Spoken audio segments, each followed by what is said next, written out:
Originally published by Stephen Pulvirent on Hodinkee. Sometimes a watch is just a watch. And that can be a good thing or a bad thing, depending on the make, model, design, and technical merits. But then there are watches that are much more than little mechanical keepers of time. This is one such watch. This special little Omega, with its well-worn dial, belonged to one of the most famous men of the 20th century and someone who left an indelible mark on popular culture. This is Elvis Presley's wristwatch, and now it's hitting the auction block at Phillips in Geneva. The diamonds are the perfect size for this watch. Let's do a quick overview of this watch's history before getting into the watch itself.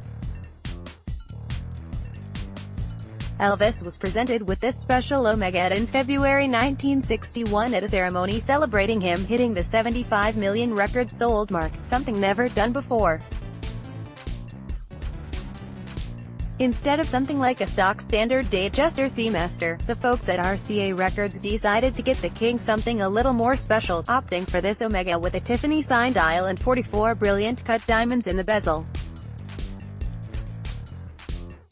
In the subsequent years, Elvis would be photographed a number of times wearing the watch, both on and off stage. If you want to know more, check out our original story about this watch from when Phillips first announced it was coming up for sale.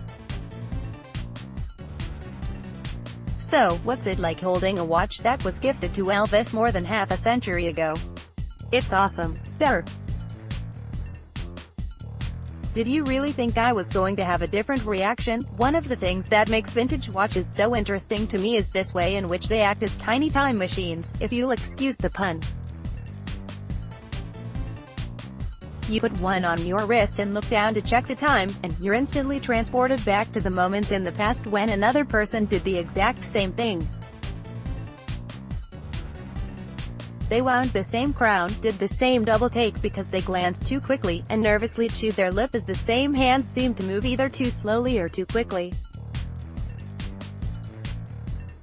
Imagining Elvis giving this watch a little extra wind before walking out on stage, or admiring the shimmering diamonds as the stage lights hit them just so is more than a little charming. Everything about this engraving screams handmade. Supporting the historical provenance of this watch is the deep engraving on the caseback. Perpendicular to the 18K gold stamp between the top lugs you'll find "To Elvis, 75 million records, RCA Victor, December 25, 60, in sharp relief. You'll notice this date is a few months before the watch was given to Elvis, as it notes the date he's believed to have officially passed the 75 million record mark, Christmas Day 1960.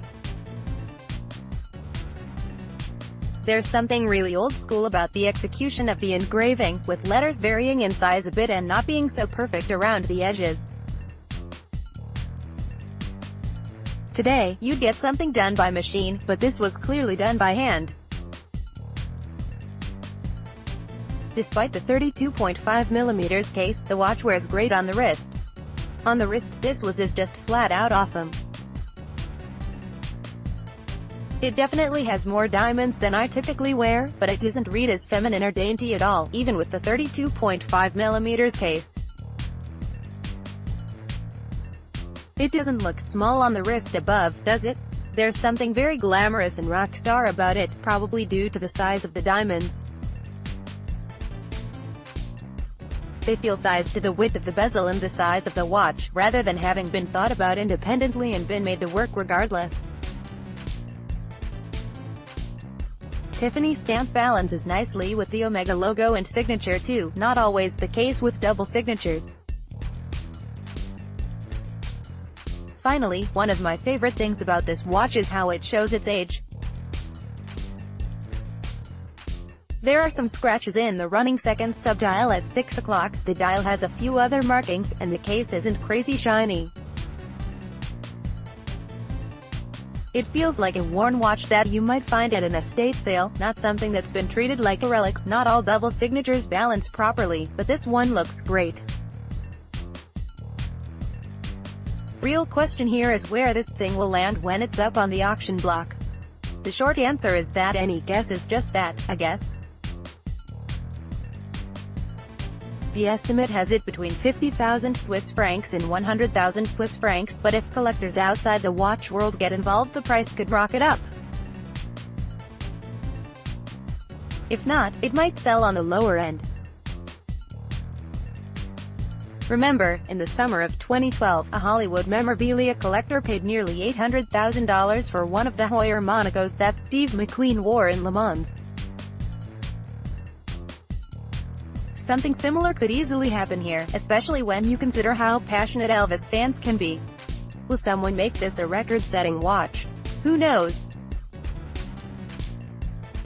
This watch is lot 160 in the Phillips Geneva Watch Auction 7, making it the last lot of the May 12th half of the sale. It carries an estimate of 50,000 Swiss francs to 100,000, but depending on who gets involved in the bidding, it could go for much more than that. To see the full catalog, visit Phillips online.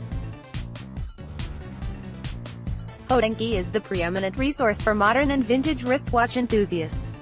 Through in-depth reviews, live reports, and meters and dynamic videos, Hodinkee is bringing watches to a 21st-century audience.